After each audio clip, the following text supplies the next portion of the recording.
After losing Kawhi Leonard to the Los Angeles Clippers last year in free agency following a championship run, a miraculous championship run at that, no one gave Toronto a chance. Predictions were maybe they'd finish in the playoffs, maybe they won't even make the playoffs. But most people did not expect them to be a contender yet again, and they found ways to replace the production of Leonard. Obviously, they didn't find a like-for-like replacement because he's one of the best 3 or 4 players in the league, but they found ways with players stepping up to replace the production, and they ended up having a very similar regular season and were flying in the bubble and the first round of the playoffs before just falling short in a 7-game series against the Boston Celtics. Nothing to be ashamed of. I think we've seen enough to suggest Toronto are not going anywhere anytime soon, and they're going to be looking to compete again. Now, it looks as though they'll be interested in trying to get Giannis in 2021. I mean, who won't be? But they seem to be quite confident they could pull it off. But until then, we have to look at what they can do next year. And if they can contend as soon as next year for another NBA championship. Now, quickly before I get into the video, if you could drop a like right now, that would be much appreciated. Consider subbing to the channel. I mean, if you enjoy this type of content, even if you don't, just drop a sub anyway, it helps out. I'm just going to get straight to it. Pascal Siakam needs to be better if the Toronto Raptors want to win another championship, if they want to get as far as the Eastern Conference Finals or the NBA Finals again, which I believe they can. Personally, I don't think Siakam is the Raptors' best player, and I think a lot of Raptors fans would attest to that. And if you had any questions over that, Kyle Lowry's performance against the Celtics defensively, offensively, leadership-wise, pretty much everything you attribute to your best player he had during that series, and I would argue he was the best player on the floor. Anyways, back to Siakam. Siakam just hasn't been good enough, and in particular shooting the ball. Last year he had a good final series, he had a good playoff series, but he shot 29% from 3 last year on over 100 attempts, and this year he shot 19% on over 50 attempts. Yes, 19%, not even 19, 18.9% on over 50 attempts from 3. That is insanely bad. And when you have no confidence shooting from outside and the opposition team can give you a bit more space and not allow you to attack the rim like you like to do, just every aspect of your game suffers. Like I said, you can't blow by defenders. You're obviously not making threes, which are a big part of his scoring. He hit like 3 a game or 2.5 a game during the regular season. And ultimately, it just ruins your confidence when you can't hit a 3 to save your life, when you've been able to rely on that shot over the last couple of years, in particular this year where he was shooting over 6 a game. Some people think Siakam has a very limited offensive game and he's not going to develop into much more than what he is now. I don't know how you could definitively say he's not going to improve again. He's gone from an 8-point per game scorer to a 23-point per game scorer in the space of 2 years. Like, you could argue he was a most improved candidate again this year during the regular season. He's gone from a bench player to an all-star level player, and to say he won't make another jump, I'm not going to bank on that. I know one thing's for sure, he does need to add a few things to his game. He might need to add a bit more to his post game. He's going to need to be able to rely on that 3-point shot come playoff time, and he might need to add a little bit more consistency from the mid-range and those kind of areas. But I'm not banking on him not being able to do that because we've seen him improve drastically in the space of 2 years. Even if he does improve more, I don't know if he's going to be the superstar guy that they lost in Leonard. I mean, not many people are. But I don't know if Toronto have to have that superstar guy. Like, they almost made the Eastern Conference Finals, and I think they would have gave the Heat a good run with him performing terribly. Like, he was awful. And then they still have room for improvement from other players. You're going to have Norman Powell, who can create his own shot. Kyle Lowry can create his own shot and create for others. Pascal can still create his own shot and create for others. And then hopefully OG can come along and develop that kind of shot as well. That's what the Heat had this year. They didn't have some kind of superstar dropping 40 a game. I know we saw that in the finals with Butler. They had Dragic, they had Butler, and they even had a rookie in Tyler Hero. And that's where we're going to segue into my next point. One thing with the Raptors that you can't underestimate is what they can bring in through the draft. Often when looking at teams that are going to get an instant boost from the draft, we talk about the teams with a top 3 or 4 pick, but the Raptors have proven any pick within the first round, screw that, any pick at all, undrafted or not, they can make it work and they can turn those players into all-star level players, or at the very least, very good role players, which they've been able to do under Masai Ujiri and under the development of Nick Nurse. But I'm only going to talk about what they could potentially do with their first pick because everything else is just too much of an unknown at that point in the draft. And I think they're going to try and get an established guy who can provide an impact off the bench and maybe a guard to replace what they're probably going to lose with Freddie when he leaves, like we mostly expect him to do so. Someone they are said to be interested in is Trey Jones, who is a good defender and playmaker. Someone that fits the Raptors mold is a guy who has spent 2 years playing at a pretty high level for Duke, can playmake for others, can score himself, and is good on the defensive end of the floor. He's a versatile guard. He's someone that's going to offer you production in a number of ways, and someone that's going to impact the team in a number of ways, which we know the Raptors love with their players.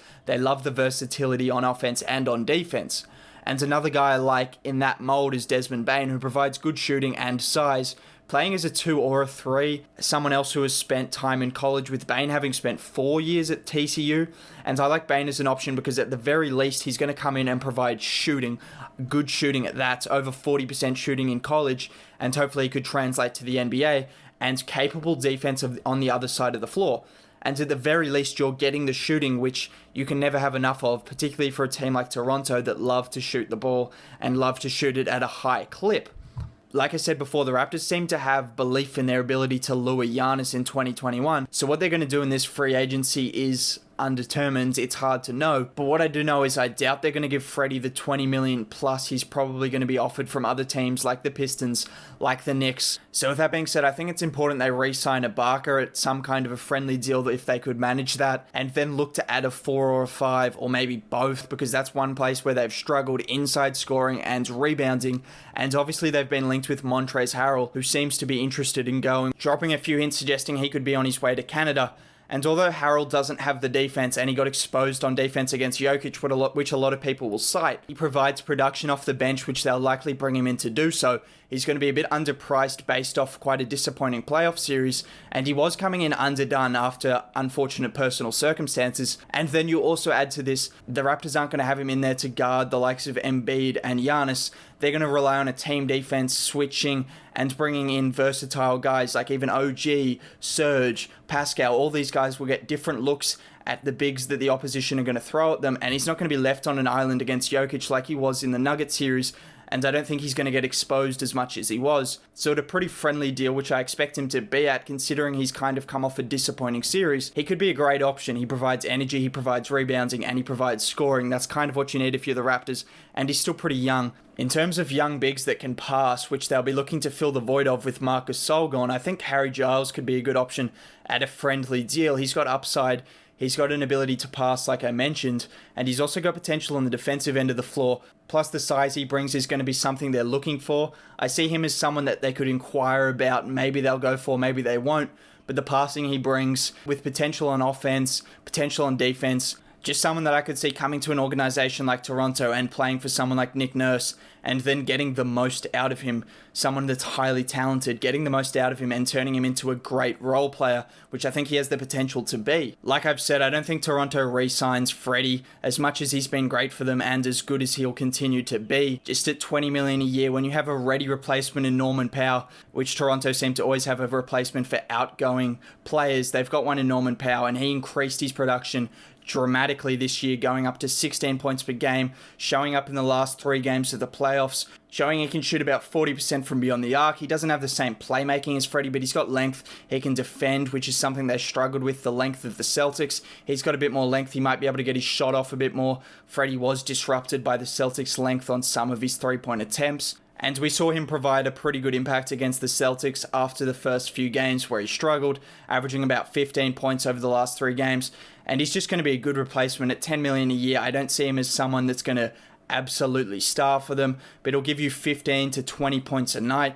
Good defense, attack the rim, efficient scorer. Like, he's just a perfect replacement right there to play at the 2-guard position, and he's ready to start. I think he's ready to take the next step. And you've got the playmaking in Kyle Lowry. If you can bring in another center that can playmake, maybe like a Harry Giles, get a leap from Siakam, then I think the playmaking will still be there, and they'll still get the scoring from Powell. I think by now people should know that Kyle Lowry is one of the best handful of point guards in the league. Great defender, playmaker, makes timely shots from in the paint or outside, and pretty much does everything the team asks him to do. He's one of the top 20 to 30 players in the league, which I don't think he gets enough credit for being. But a lot of the Raptors' success going forward is dependent on OG Anunoby. He took a step this year and became more of an offensive threat, and mixed this with great defense, which we already know he has there. but he's going to have to improve his offense even more. He only turned 23 a couple of months ago and has had pretty serious injury problems, so to average 10 points per game and shoot nearly 40% from 3 suggests to me he has an offensive game that continue to improve. But aside from being just a good 3-point shooter when his feet are set, OG did show signs of getting to the rim and using his size against guards, particularly in the last game of the regular season before it was cancelled, allowing himself to score 32 points against Denver, getting a lot of points in transition off steals, and bullying his way against the likes of Jamal Murray and the smaller defenders that were thrown against him, which is something he's going to have to do. He's a big guy, but he's quite fast as well, so he can bully them in transition, and he can bully them in the half court, which I expect him to be able to do, and hopefully he can improve his averages to around 15 points per game, and be another guy that's a threat in the half court and in transition. Toronto fans seem to have a lot of faith in him becoming the guy, like the best player on the team type guy, and I'm not going to argue with that. Everything we've seen suggests he's going to be an absolutely incredible defender, to be honest, and then he has an offensive game that's improving and has shown flashes of being maybe a 15 to 25 point per game at the very highest. I'm not going to put a ceiling on it, but probably 15 to 20 point per game during his prime with great defense and a great two-way player. So I can see him being one of their best players, if not their best player going forward. It's just going to be next year might be the time for him to make the step up. With all of this being said about free agency, Giannis, Pascal Siakam, OG Anunoby, as long as the Raptors have Masai Ujiri, Nick Nurse, and Kyle Lowry, they're still going to be a contender. There's nothing to suggest Siakam can't make another step. He's done it 2 years in a row. There's nothing to suggest OG, Norman Powell, Terrence Davis, Matt Thomas. You then have the potential incomings of maybe a Harry Giles, a good draft pick, maybe a Desmond Bane, and a Montrezl Harrell. And I think it's still going to look bright for the Raptors going into next year and then going into 2021 with the possibility of bringing in the Greek Freak and turning into a super team and winning another championship could be very exciting for Toronto. We're not going to talk about that because we just don't know what's going to happen with Giannis. But I think without Giannis, they're still going to be a great team. If you did enjoy the video, if you made it to the end of the video and you haven't liked it or subbed to the channel, what are you doing? Even if you don't do that, have a good day. I'll catch you next time.